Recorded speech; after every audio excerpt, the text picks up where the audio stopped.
Hello friend, मी श्रद्धा. Story book teller या चॅनलमध्ये तुमचं पुन्हा एकदा स्वागत करते. आपण ऐकत आहोत साईनाथ पाचारने यांची दत्तक ही कादंबरी भाग 4.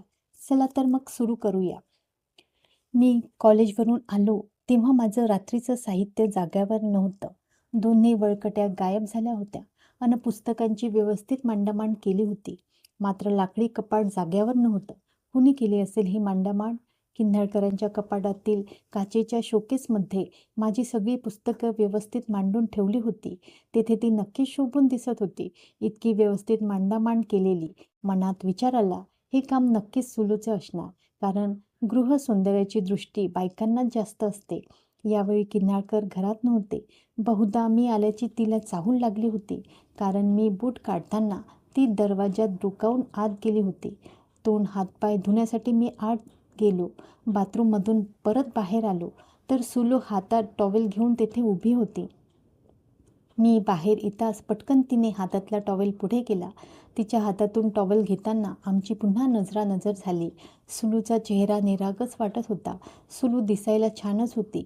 सरळ नाक, चिमुकले ओठ, केसांची एकच वेणी, ती पण खांद्यावरून पुढे छातीवर घेतलेली, मानेजवळ केसाचा फुगा झालेला.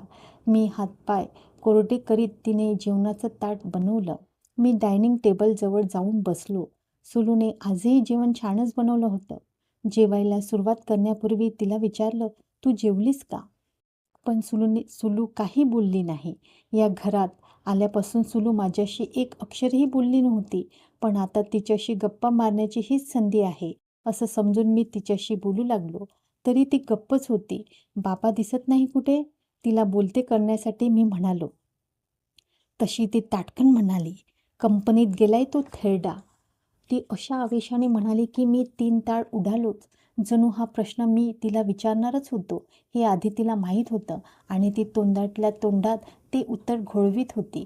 मी तिला तो प्रश्न विचारताच फाटकन ते वाक्य तिने माझ्या तोंडावर फेकून मारलं. पण किन्हाळकरांची संभावना तिने थेरडा या शब्दाने करावी हे मला आवडलं नाही. मी क्षणभर अवाकच झालो. मग सुलूकडे पाहत तिला म्हणालो, असं का म्हणतेस तू? आता ते आपले दोघांचे वडील आहेत. वडील असतील तुमचे, माझी नाही. अगदीच तुच्छतापूर्वक ती म्हणाली. मला तिच्या या वाक्याचं नवल वाटलं. तुझे का नाहीत? दत्तक घेतलंय ना त्यांनी तुला? नाक उडवीत ती म्हणाली आणि दुसरीकडे तोंड वळून उभी राहिली. ती बाबांवर एवढी का रागावली मला समजेना. तिला त्यांचा एवढा राग येत होता तर ती येथे राहायला आलेच कशाला? मी एक एक घास खात होतो. मध्येच तिच्याकडे पाहत होतो. तिची नजर मला खाऊ की गिळू अशी तिखट वाटत होती. या घरात आल्यापासून आमचं हे पहिलंच संभाषण होतं. सुलूने माझ्याशी नम्रपणे बोलावं अशी माझी इच्छा होती. मग ती असं फेदरून का बोलत होती? मी तिला समजावणीच्या सुरात म्हणालो, सुलू, तुला येथे येऊन किती दिवस झाले? मला सुलू म्हणत जाऊ नका. माझं नाव सुलेखा आहे. पण बाबा तर तुला सुलूच म्हणून हाक मारतात. त्या थेरड्याला काही कळत नाही. तो त्याच्या मेलेल्या पोरीचं नाव लावतोय मला. म्हणजे त्याला मुलंही होती? मी आश्चर्याने म्हणालो, ते त्यालाच विचारा. सुलू माझं बोलणं झटकून टाकीत होती. तिचं बोलणंही असं तिखट होतं की जणू मी तिला काही विचारूच नाही. तरीही मी माझं बोलणं नेट लावून पुढे रेटीत होतो. तू माझ्याशी सरळ का बोलत नाहीस? असं वाकड्या शिरून का तू बोलतेस? मी का तुमच्याशी सरळ बोलावं? कोण लागतात तुम्ही माझे? मी भाऊ आहे तुझा. सख्खा नसलो तरी दत्तक का होईना पण हक्काचा भाऊ आहे. असाल, पण मी मानायला पाहिजे ना. तो थेरडा म्हणतो म्हणून मी तुला भाऊ मानू? आरशात तोंड बघ आधी स्वतःचं. म्हणे भाऊ आहे तुझा. सुलू अगदी तुच्छतेने म्हणाली. तिचा प्रत्येक उच्चार जणू नागिनीचा फुसका वाटत होता मला. शिवाय ती माझा उल्लेख अरेतुरे करू लागली. सुलू दिसते तशी नाही. अगदी जहाल स्वभावाची वाटत होती ती. मला तर अगदी वाऱ्यावर उडून लावत होती. कसं होणार आमचं आयुष्यभर? बहीण भाऊ म्हणून कसं वागणार आम्ही? मला तर आताच चिंता वाटू लागली. मग मी तिला म्हणालो, एवढा त्यांचा रागराग करतेस तर आली कशाला या घरात? विकत घेतले मला त्या दाटपडक्या म्हाताऱ्याने. चांगले 10,000 रुपये मोजलेत माझ्यासाठी. ती संतापाने म्हणाली. मी मात्र दचकलोच. विकत? हो हो, विकत. आणि तुला सुद्धा विकतच घेतले त्या थेरड्याने. माझ्यासमोरच सौदा झालाय. त्या देसाईला चांगले मोजून 5,000 रुपये दिले त्याने. या माझ्या डोळ्यांनी पाहिले अन मने दत्तक घेतलंय. आपण दोघेही त्यांची दत्तक मुलं नाही, गुलाम आहोत, गुलाम त्याचे. सुलू खवळून बोलत होती. ती रागाने फुलून आली होती. तिचा चेहरा लालेलाल झाला होता. नाकाचा शेंडा थरथरत होता. सुलूचं बोलणं ऐकून माझी व्यवस्था पण तिच्यापेक्षा वेगळी झाली नव्हती. तिचं बोलणं ऐकून मला धक्काच बसला होता. मी हातातला घास खाली टाकला. जेवायचं थांबवलं. माझं मस्तक सुन्न झालं. माझी कानशील तापली. सर्वांगात राग फुलून आला. म्हणजे देसाईनं आपल्याला या म्हाताऱ्याला विकलंय? एवढी घोर फसवणूक केली आपली? सुन्न झालेल्या मनाने मी ताटावरून उठलो. माझी जेवणावरची वासनाच उडून गेली. अगदी किन्हाळकरांवरूनही वासना उडाली. कालपर्यंत आपण मनात किती आदर्शवाद विचार ठेवून येथे आलो होतो. म्हटलं किन्हाळकरांचा मुलगा बनून राहायचं. त्यांना बाबा म्हणून हाक मारायची. सुलूला सख्या बहिणीसारखी जीव लावायचा. पण आज हे काय भलतंच ऐकतो. किन्हाळकरांनी आपल्याला चक्क विकत घेतलंय. का म्हणून त्यांनी असं केलं असेल? त्यांनी आम्हाला दत्तक म्हणून घेतलं की गुलाम म्हणून आणलंय? तसं असेल तर ते आम्हाला आपली मुलं का मानतात? आणि काल रात्री जेवताना त्यांनी केलेला तो उपदेश किती उच्च आदर्शवाद दिसत होता त्यांच्यात. ते सगळं फुल होतं का? मला किन्हाळकरांचा हा चावटपणा बिलकुल आवडला नाही. माझ्या सर्वांगात संताप फुलून आला. माझा अवतार पाहून सुलू घाबरलीच. आता मी काय करतोय ते बघू लागली. ती अगदीच भेदरूनच गेली होती. मग हे घर नकोसं वाटू लागलं. येथे मिनिटभरसुद्धा थांबू नये असं मला वाटलं. किन्हाळकरांविषयी मनात निर्माण झालेलं प्रेम, आपुलकी नाहीशी झाली. त्यांच्याविषयीचा आदर कुठल्या कुठे उडून गेला. त्यांनी आपल्याला विकत घ्यावं म्हणजे काय? आपण काय बाजारातला भाजीपाला आहे? कुणीही यावं आणि आपला सौदा करावा. आणि तो देसाई किती चांगला माणूस वाटला होता मला. पण त्याने 5,000 रुपयात विकून टाकावं आपल्याला. जाऊन त्याचं नरडर धरावं आणि सगळ्या प्रकरणाचा त्याला जाब विचारावा असंही वाटून गेलं. ते काही नाही. हे घर आजच्या आज सोडायचं. या घरात मुळीच थांबायचं नाही असं ठरवून मी बाहेर हॉलमध्ये आलो. किन्हाळकरांच्या शोकेसमधील माझी पुस्तके काढून खाली फरशीवर दणादण फेकू लागलो. माझी कपडे कपाटातून ओरबाडून काढून अस्ताव्यस्त टाकू लागलो. मी माझी ट्रंक शोधून काढली. माझ्या वळकट्या बाहेर आणून आदळल्या अन सगळ्या सामानाची आवराआवर करू लागलो. मी रागाने धुसफुसत होतो. माझा चेहरा लाल पडला होता. नाकावाटे गरम वाफारे बाहेर पडत होते आणि घाबरलेली सुलू दारावरच्या निळ्या पडद्याआड उभी होती. भेदरून माझ्याकडे पाहत होती. मी सामानाची बांधाबांध करून माझ्या साहित्याजवळ बसून होतो. बराच वेळपासून किन्हाळकरांची वाट पाहत होतो. मनात तऱ्हेतऱ्हेचे विचार येत होते. तो देसाई, हा किन्हाळकर, दोघांनी मिळून आपल्याला फसवलं. चक्क आपल्याला 5,000ला विकून टाकलं. असं कसं फसलो गेलो आपण? माझं रक्त मनातल्या विचाराने पुन्हा पुन्हा सळसळून लागलं. माझी नजर पडद्याआड उभ्या असलेल्या सुलूकडे गेली. सुलू अजून तेथेच भेदरलेल्या अवस्थेत उभी होती. मला तिचाही राग आला. मी आवाज वाढवून तिला म्हणालो, बाहेर ये. सुलू घाबरतच बाहेर आली.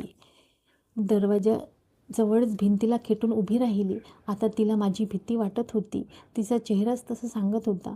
मी तिला करड्या आवाजात चिडून म्हणालो, तुला पण त्या थेरड्याने विकत घेतली ना? हो, ती घाबरत म्हणाली. तुला हे माहीत होतं? हो. तरी तू येथे थांबलीस. चल, आटो बॅग भर आणि चालू पड. मी कुठे जाणार? कोण आहे या दुनियेत माझं? इथे येण्याआधी कुठे राहत होतीस तू?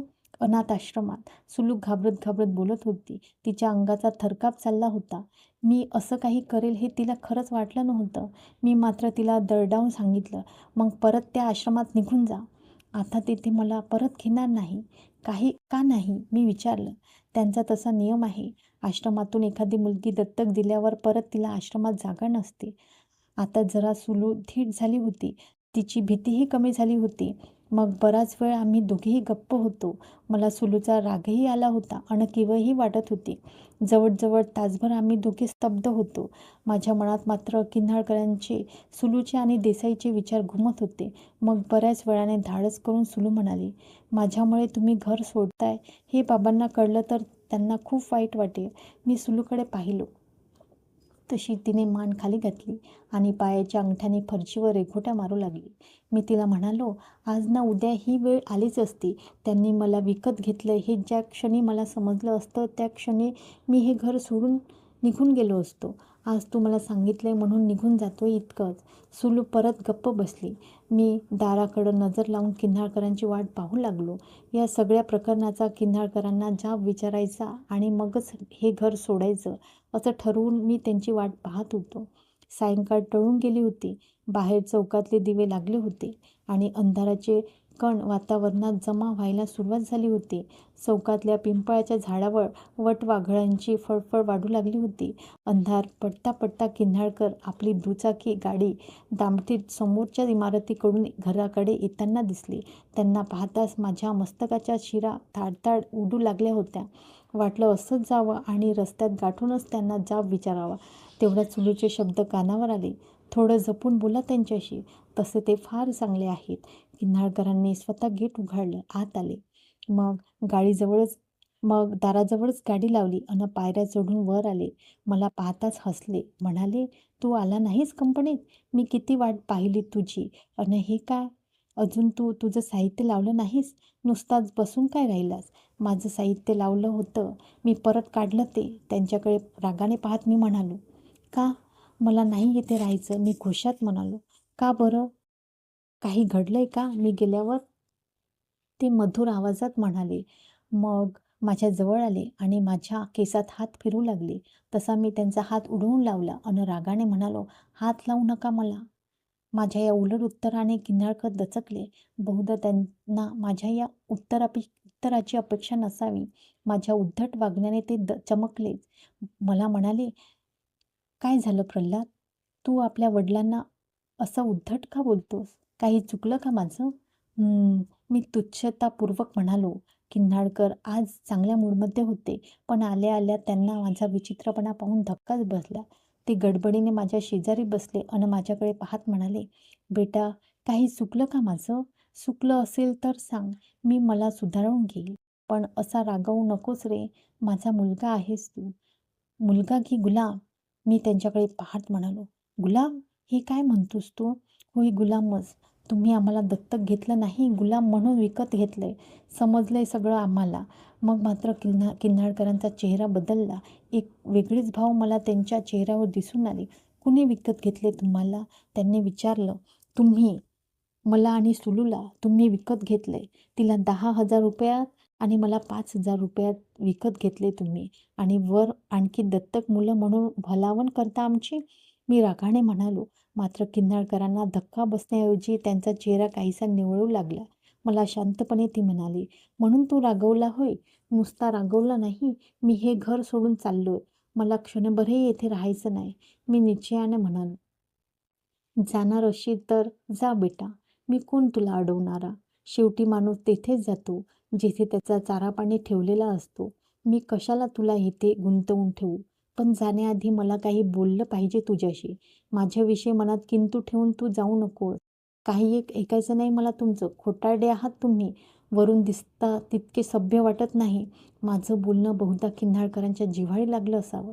ते म्हणाले, असं बोलू नको बेटा. काळजाला यातना होतील. असं नको बोलू. तू समजतो तितका मी मुळीच वाईट नाही.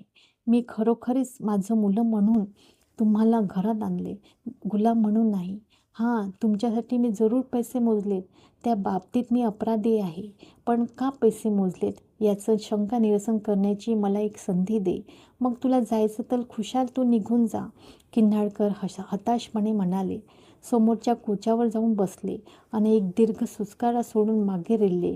काही क्षण डोळे मिटून गप्प पडले. मग म्हणाले, सुलू, मला पाणी आण बाळ, आणि तू पण इथे बस. मला जरा तुझ्याशी बोलायचे. सुलू इतका वेळ स्तब्ध उभी होती. मग ती आत गेली. आतून पाण्याने भरलेला काचेचा ग्लास घेऊन बाहेर आली. किन्हाळकरांच्या घशाला खरोखर कोरड पडली असावी. त्यांनी काचेचा ग्लास ओठाला लावला अन गटागटा पाणी प्याले. पाणी पिताना त्यांचा कंठ वर खाली हालत होता. पाणी पिऊन झाल्यावर हातातला ग्लास त्यांनी समोरच्या टीपॉयवर ठेवला आणि म्हणाले, आता मी काय सांगतो ते दोघांनी नीट ऐका आणि त्यानंतर तुम्हाला काय निर्णय घ्यायचा आहे तो घ्या. वाटलं तर इथे राहा, नाहीतर हे घर सोडून गेलात तरी चालेल. मी अडवणार नाही तुम्हाला. पहिल्यांदा सुलू या घरात आली. आधी तिच्यापासून सुरुवात करू आपण. मग ते सुलूला म्हणाले, सुलू, अशी समोर ये बाळ. पण सुलू जागची हलली नाही. ती भिंतीजवळच उभी होती. "ये, अशी पुढे ये, घाबरू नकोस," किन्हाळकरांनी आग्रह केला. मग मात्र सुलू मंदपणे पावलं टाकीत त्यांच्याजवळ आली. मला सुलूचा राग आला. ती एकाएकी एवढी काय घाबरून गेली होती? दुपारी किती तडफीने बोलत होती आणि आता भेदरलेल्या शेळीगत अंग सोडून उभी होती. किन्हाळकर तिला म्हणाले, "बेटी, मी तुला विकत घेतली असं वाटतंय तुला? बोल बाळ, तुला तुझे वडील एवढे हलकट वाटलेत का? आणि मुलं काय अशी रस्त्यावर विकत मिळतात? अरे किती मायेने मी तुम्हाला या घरात आणलंय. वाटलं आपल्याला मुलं नाहीत. मुलांशिवाय हे घर किती सुनंसुनं वाटत होतं.